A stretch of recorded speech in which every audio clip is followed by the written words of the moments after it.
Hello everyone. Siragadikka ஆசை serial இன்றைக்கான episode ஆரம்பத்தில் முத்து வந்து சந்தோஷமாக மாலையோட வீட்டுக்குள்ளே ஓடி வராங்க. அப்புறமா வீட்டில் எல்லாரையும் கூப்பிட்டுட்டு அவருக்கு முன்னாடி மீனாவை வந்து வர சொல்லி மாலை போட எல்லாரும் கை தட்டுறாங்க. அப்போ ரவியும் அண்ணமாலையும் என்ன விஷயம் அப்படின்னு சொல்லி கேட்குறாங்க. அதுக்கு மீனா ஒரு சாதனை படைச்சிருக்கா, இன்றைக்கி மண்டபத்துக்கு வராமலே டெக்கரேஷன் ஆர்டரை நல்லா சூப்பராக செஞ்சு முடிச்சிருக்கா அப்படின்ற மாதிரி முத்து வந்து சொல்கிறாங்க. அதை கேட்டு எல்லாருமே மீனாவை பாராட்டுறாங்க. அப்போது அண்ணாமலை ஏன் மீனாவால் மண்டபத்துக்கு வர முடியாமல் போச்சு அப்படின்ற மாதிரி கேட்குறாங்க.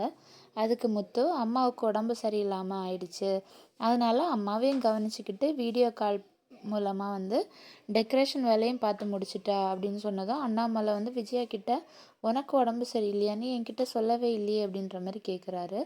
அப்போ ரோஹிணி உடம்பு சரியில்லைன்னா என்கிட்ட சொல்லியிருக்கலாமே அப்படின்ற மாதிரி கேட்குறாங்க. அதுக்கு விஜயா இது வழக்கமாக வர வழி தான் அப்படின்ற மாதிரி சமாளிக்கிறாங்க.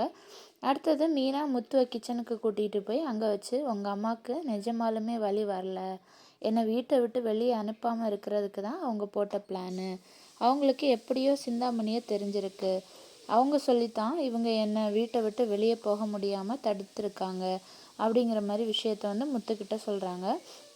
எப்படி இது உனக்கு தெரியும் அப்படின்ற மாதிரி முத்து கேட்குறதுக்கு அவங்க 2 பேருமே ஃபோனில் பேசினதை நான் கேட்டேன் அப்படின்னு சொன்னதும் முத்து ஹாலுக்கு வந்து நடந்த விஷயத்த எல்லாருக்கும் முன்னாடியும் சொல்கிறாங்க. விஜயா எதுவுமே பேசாமல் அமைதியாக இருக்காங்க. அப்போது அண்ணாமலை வயசுக்கு தகுந்த வேலையை பாரு, அடுத்தவங்க முன்னேறுவதை தடுக்கிறதுக்கு இப்படியெல்லாம் சூழ்ச்சி பண்ணாத, நீ அமைதியாக இருக்கிறத பார்த்தா உன் மேலே தான் தப்பு இருக்குன்னு தெரியுது அப்படின்ற மாதிரி திட்டிகிட்டு இருக்காங்க. அப்போ முத்து நான் இன்னொரு விஷயத்தையும் சொல்ல போகிறேன் அப்படின்ற மாதிரி நான் டிரைவிங் ஸ்கூல் ஆரம்பிக்க போகிறேன் அப்படின்ற மாதிரி சொல்கிறாரு. அதுக்கு அண்ணாமலை ரொம்ப சந்தோஷமாக ஏதாவது ஒரு தொழில் இல்லைன்னா இன்னொரு தொழில் வச்சுக்கிறது நல்லது தான் அப்படின்ற மாதிரி பாராட்டுறாங்க. அப்போது ஒரு போர்டு வைக்கணும்ப்பா என்று அப்படின்ற மாதிரி முத்து சொல்கிறான். அதுக்கு ரோஹிணி அப்படி வச்சா இது கமர்ஷியல் ஆகிடும், அப்புறம் கரண்ட் பில் அதிகமாக வரும் அப்படின்ற மாதிரிலாம் சொல்கிறாங்க. விஜயா இது என் வீடு, இதுக்கு நான் சம்மதிக்க மாட்டேன் அப்படிங்கிற மாதிரி சொல்கிறாங்க. ஆனால் அண்ணாமலை இது என்னோட வீடும் கூட தான், போர்டு வைக்கிறதுக்கு நீ வச்சுக்கோ அப்படிங்கிற மாதிரி சம்மதிக்கிறாரு. அப்புறமா மீனா முத்துக்கிட்ட நீங்கள் இந்த விஷயத்த இப்போ பேசுவீங்கன்னு எதிர்பார்க்கல அப்படின்ற மாதிரி சொல்கிறா. இப்போ தான் கரெக்டான சமயம், அம்மா மேலே ஒரு பழி விழுந்திருக்கு, இந்த சமயத்தில் அவங்க என்ன பேசினாலும் வேலைக்கு ஆகாது, அதனால தான் இப்போ சொல்லி சம்மதம் வாங்கிட்டேன் அப்படின்ற மாதிரி முத்து சொல்கிறாங்க.